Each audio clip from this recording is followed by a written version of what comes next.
રાજકોટ જિલ્લા પંચાયતમાં કોંગ્રેસમાં ભંગાણની શક્યતાઓ છે। કોંગ્રેસના આશરે 14 બળવાખોર સભ્યો કોંગ્રેસ સાથે છેડો ફાડી ભાજપનો ખેસ ધારણ કરી શકે છે।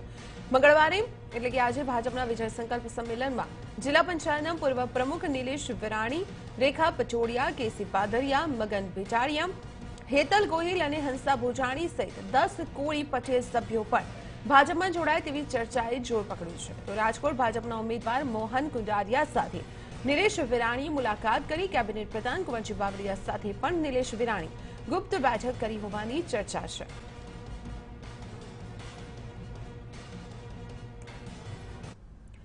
ત્યારે જોડાઈએ સીધા જ અમારા સંવાદદાતા ગૌરવ દવે સાથે। ગૌરવ, આજે રાજકોટમાં કોંગ્રેસને મોટો ફટકો પડે તેવી શક્યતાઓ છે।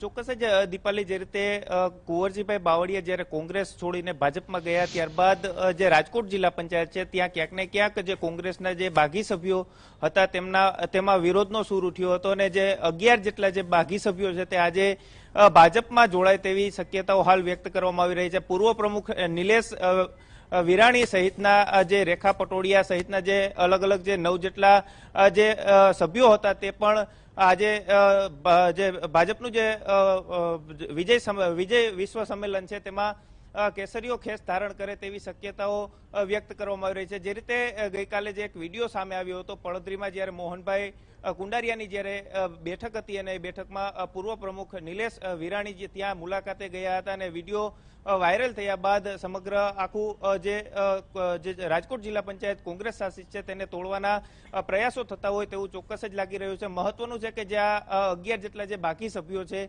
તેમની સામે પક્ષાંતર ધારાનો જે કેસ ચાલી રહ્યો છે અને આગામી 29 તારીખે તેમની સુનાવણી છે તે પહેલા જ ક્યાંક ને ક્યાંક ભાજપ બાગી સભ્યોને પોતાની તરફ વાળવાના પ્રયાસો કરી રહી છે અને જો ભાજપમાં આ બાગી સભ્યો જોડાશે તો ક્યાંક ને ક્યાંક રાજકોટ જિલ્લા પંચાયતમાં નવી જૂનીના એંધાણ લાગી રહ્યા છે। સૌથી મહત્વની વાત એ છે કે જે રાજકોટ જિલ્લા પંચાયત છે તેમાં 36 સભ્યો છે, જેમાં 2 સભ્યો ભાજપના છે, જ્યારે અન્ય જે સભ્યો છે તે કોંગ્રેસના હતા। તેમાંથી જે 19 જેટલા સભ્યો બાકી સભ્યો તરીકે સામે આવ્યા હતા અને ત્યારબાદ જે 9 જેટલા સભ્યો છે તેમને મનાવવામાં આવ્યા હતા કોંગ્રેસ દ્વારા અને હવે જે 11 જેટલા જે સભ્યો છે તે આજે વિધિવત રીતે ભાજપમાં જોડાય તેવી શક્યતાઓ વ્યક્ત કરવામાં આવી રહી છે। જી ગૌરવ, જિલ્લા પંચાયતના સભ્યો તો ઠીક, પરંતુ સાથે સાથે 10 જેટલા કોળી આગેવાનો પણ ભાજપમાં જોડાવાના છે તેવી જાણકારી સામે આવી છે। એટલે કહી શકાય કે કુંવરજી બાવળિયા ભાજપમાં જોડાયા બાદ ભાજપ માટે એક વરદાન સ્વરૂપ રાજકોટમાં સાબિત થઈ રહ્યા છે।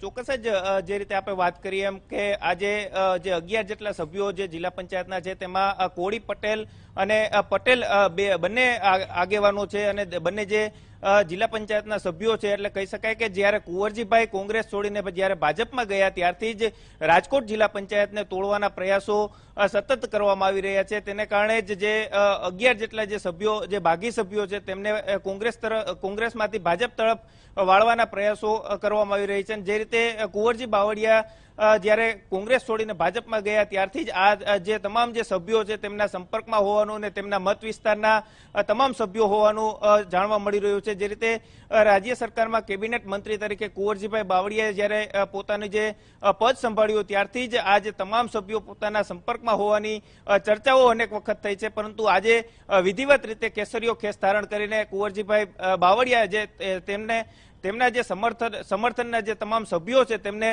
વિધિવત રીતે ભાજપમાં લઈ જાય તેવી શક્યતાઓ હાલ વ્યક્ત કરવામાં આવી રહી છે।